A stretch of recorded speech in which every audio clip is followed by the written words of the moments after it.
Late us talk about the conditional probability in this probability. Conditional probability अपने आप में बहुत इंपॉर्टेंट रोल प्ले करती है, ठीक है ना। देखो नाम से ही पता लग रहा है, कंडीशनल प्रोबेबिलिटी, प्रोबेबिलिटी की बात कर रहे हैं लेकिन किसी कंडीशन में बात कर रहे हैं, तो तभी तो इसका नाम कंडीशनल प्रोबेबिलिटी है। तो ध्यान से सुने कि मान लो ए और B are any two events associated with a random experiment, with a random experiment। A और बी कोई भी दो इवेंट्स है associated with a random experiment, then the probability, आराम से समझिएगा, then the probability of occurrence of A under the condition, ये important line है, अंडर द कंडीशन, सारी लाइन लिख रहा हूं इसीलिए मैं, that B has already occurred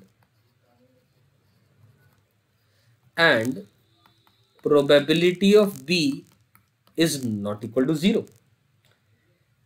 A के होने की संभावना अंडर द कंडीशन के B ऑलरेडी हो चुका है एंड B की प्रोबेबिलिटी 0 नहीं है, ठीक, is actually called as the conditional probability. जैसा मैंने कहा था कि हम प्रोबेबिलिटी की बात कर रहे हैं अंडर सर्टेन कंडीशन, और उसको डिनोट कैसे किया जाता है, probability of A under the condition B is done, ये लिखने का तरीका है। P of A oblique B का मतलब है प्रोबेबिलिटी ए की under the condition B has already occurred. अब आया कैसे ये इसका मतलब क्या है, आराम से समझे। Let me take a Venn diagram, simple सी बात करते हैं दोस्तों, let me take a Venn diagram. Simple बात करते हैं, एक हमने दो केसेस के बारे में बात करनी है यहाँ पर। Let us take a sample space in this manner, जिसके अंदर में हम दो इवेंट्स एसोसिएटेड इस एक्सपेरिमेंट से ले लेते हैं। ये एक ए नाम दे दिया एक का, और एक का नाम बी दे दिया, ठीक है ना। अब आराम से मेरी बात समझने की कोशिश करें। हम कह रहे हैं प्रोबेबिलिटी ए की निकाल रहे हैं अंडर द कंडीशन बी हो चुका है। ए की बात तब कर रहा हूं मैं, सोचो, जब बी हो चुका है।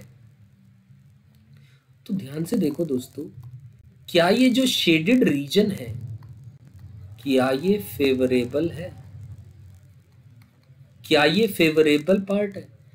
ए की बात तब करनी है जब बी हो चुका है, यही तो रीजन है जो शेडेड है, यानी probability A intersection B shaded region की वैल्यू है upon probability of B.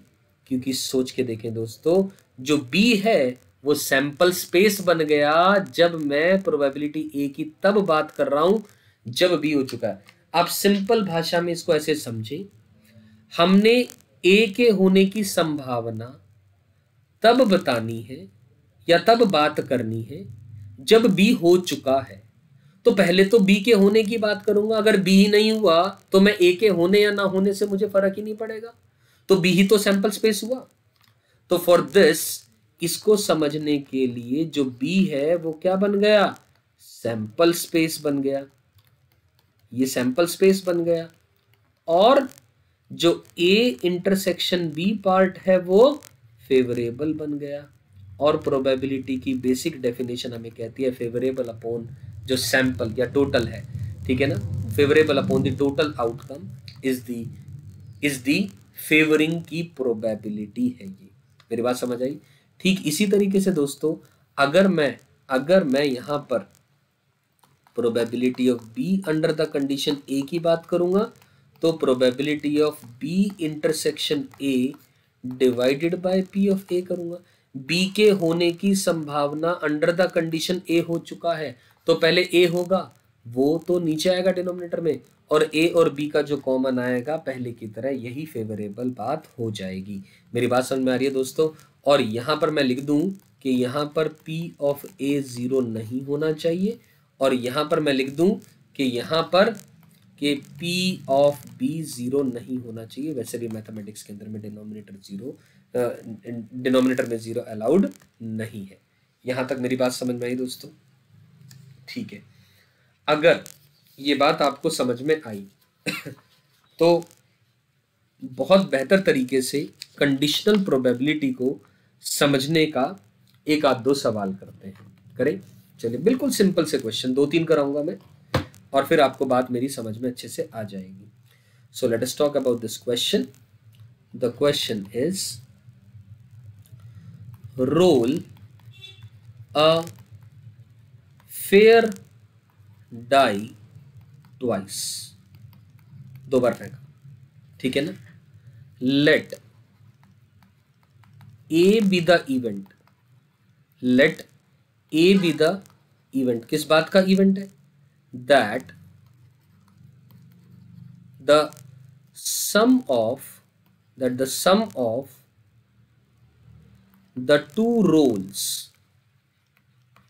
two rolls equals 6, right? Sum of the two rolls equal 6। 2 बार फेंका डाइस को, तो जो ऊपर नंबर आया उनका एडिशन 6 है।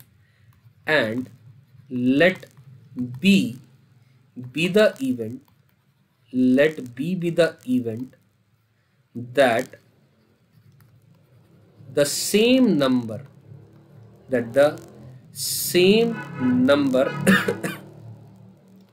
comes up twice,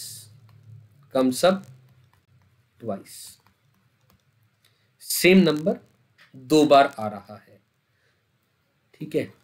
तो what is the probability of A under the condition B? बिल्कुल सिंपलेस्ट क्वेश्चन, इससे सिंपल मुझे नहीं लगता इस कॉन्सेप्ट के ऊपर हो सकता है। तो इसका सिंपल सॉल्यूशन है, बिल्कुल सिंपल सॉल्यूशन है। A क्या है? एडिशन भैया 6 आ रहा है, तो क्या क्या संभावना है लिख लो। 1,5 आ सकता है, और 4,2 आ सकता है, 2,4 आ सकता है, 3,3 आ सकता है और 5,1 आ सकता है, क्योंकि ये भी तो फर्क पड़ेगा ना, पहले 1 आया या 5 आया या वाइस वर्सा। और अगर मैं बी की बात करूंगा, बी में सम जैसी तो कोई कंडीशन नहीं है, तो या तो 1-1 आएगा, या 2-2 आएगा, डबलेट जिसे कहेंगे, या 3-3 आएगा, या 4-4 आएगा, या 5-5 आएगा, या फिर 6-6 आएगा। सही है दोस्तों? अब हम जानते हैं, हमने क्या बोला था, ए की संभावना अंडर द कंडीशन बी हो चुका है, वो हमने अभी अभी पढ़ा, A intersection B divided by probability of B. अब ए और बी में कॉमन कौन है? केवल और केवल ए की तो केस है, ये 6 एडिशन आ रहा है, और ये 3,3 यहाँ भी आ रहा है, डिवाइडेड बाय बी के होने की संभावना यानी 1/6। ये आपका दोस्तों इस सवाल का सिंपल आंसर आ चुका है। क्या ये मेरी बात समझ में आती है? इसमें तो कोई कंफ्यूजन नहीं किसी बच्चे को भी? ठीक है, बहुत ही बढ़िया। तो एक आध और एग्जाम्पल समझने का कोशिश करते हैं, और हमें ताकि ये ज्यादा बेहतर तरीके से ये कॉन्सेप्ट समझ में आए, ठीक है? चलिए, let me talk about the another example. तो next question to understand the concept of the conditional probability. तो चलो, मैं ये सिंपल क्वेश्चन लेता हूं। A die is rolled twice,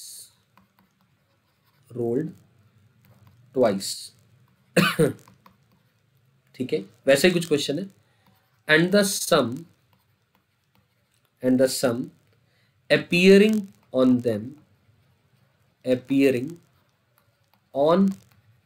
them is observed to be 7, what is the conditional probability, what is the conditional probability, लिखने में यहां पर simple what is the probability भी लिख सकता हूं मैं, that the number 2 has appeared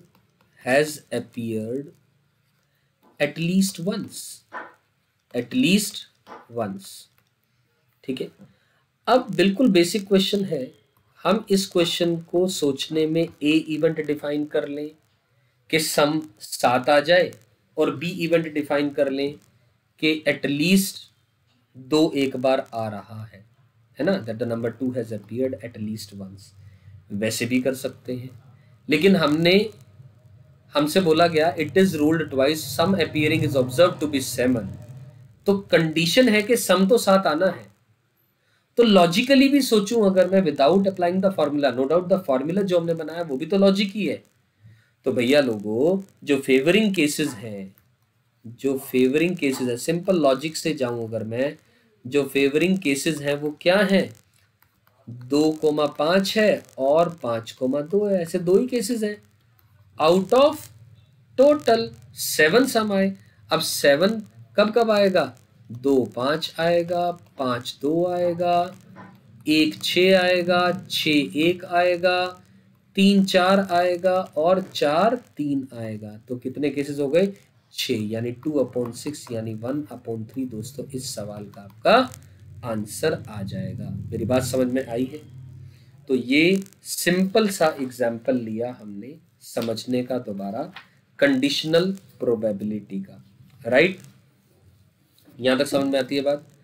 तो we may take one more example to understand it, जिससे कि आपको बेसिक एग्जाम्पल ले रहा हूं एक और कंडीशनल प्रोबेबिलिटी समझाने का, कि लेट अस से एक क्लासरूम की बात कर लें। सिंपल सा क्वेश्चन, इन अ क्लास लेट अस से 30% ऑफ द स्टूडेंट्स वो फेल हो जाते हैं फिजिक्स में, फेल इन फिजिक्स, ठीक है ना। 30% दुनिया फिजिक्स में फेल हो जाती है, 25% of the student failed in mathematics, ठीक है, चलो जी, और 15% failed in both, 15% fail in both physics and maths के अंदर में, ठीक है। अब if a student is selected at random failed in maths, ठीक है ना, ऐसे ही किसी को रैंडमली सेलेक्ट कर लिया और failed in maths, then find the probability that he or she failed in physics also, वो फिजिक्स में भी फेल होता है, ये हमने बताना है, ठीक है ना। तो सही है, क्वेश्चन तो समझ आ गया। 30% दुनिया फिजिक्स में फेल है, 25% मैथ्स में फेल है, 15% मैथ्स और फिजिक्स में फेल है। रैंडमली एक बच्चे को सेलेक्ट किया गया, वो मैथ्स में फेल है, तो प्रोबेबिलिटी बतानी है कि वो बच्चा फिजिक्स में भी फेल है। तो ठीक है, क्या करें इसके लिए, क्या दिमाग लगाएं? सो let us talk about it's solution, करते हैं बात। चलो, तो ए की प्रोबेबिलिटी 30/100 है, मतलब फिजिक्स में फेल होने की। बी की प्रोबेबिलिटी 25% है, यानी 25/100, सही है। तो ए इंटरसेक्शन बी यानी मैथ और फिजिक्स के अंदर में वो 15% है, तो बस खत्म बात। अपने को क्या करना है, प्रोबेबिलिटी वो ए अंडर द कंडीशन बी ही तो चाहिए। क्या लिया क्वेश्चन में, probability if a student is failed in maths, मतलब मैथ्स में तो फेल है, प्रोबेबिलिटी बतानी है कि वो फिजिक्स में भी, मतलब ए की संभावना, ए क्या है, फिजिक्स में फेल होना, अंडर द कंडीशन बी हो चुका हो, बी क्या है, मैथ्स, तो बस बात ही खत्म है। यानी probability of A intersection B divided by probability of B, तो यानी 15/100 डिवाइडेड बाय 25 डिवाइडेड बाय 100, इसको सिंप्लीफाई करोगे दोस्तों तो 3/5 will be the answer to this question. और यहाँ मैं मानता हूं कि आपको कंडीशनल प्रोबेबिलिटी अच्छे से समझ में आ गया होगा, राइट। एक आखिरी सवाल बिल्कुल छोटा सा कंडीशनल प्रोबेबिलिटी पे मैं और लिख रहा हूं, बिल्कुल छोटा सा सवाल, कॉन्सेप्चुअल है, आराम से सुने कि find probability of B under the condition A if first part इसका A is a subset of B और second part A and B are disjoint। आराम से सोचें, गेटिंग माय पॉइंट। ये खुद भी आप लोग वीडियो को पॉज करके ट्राई कर सकते हैं। मतलब बी की प्रोबेबिलिटी अंडर द कंडीशन ए, तो ठीक है, क्या करें, कब, जब ए बी का क्या है, सबसेट है, यानी ए अंदर है और बी बाहर है, आप ऐसा माने एक तरीके से। तो B under the condition A is B intersection A divided by probability of A, और बी और ए का जो कॉमन आ रहा है दोस्तों वो ए ही तो आया, तो P of A upon P of A यानी 1 आ जाएगा। ये पहले पार्ट का आंसर है, आंसर समझ में आ गया होगा। और दूसरे पार्ट का ए और बी डिसजॉइंट है, तो ए इंटरसेक्शन बी तो पाई है, दोनों का कुछ भी कॉमन नहीं है, तो जो इसका आंसर आएगा वो डायरेक्टली मैं 0 लिख सकता हूं। So this marks the end of the questions related to the conditional probability. I hope ये समझ में आ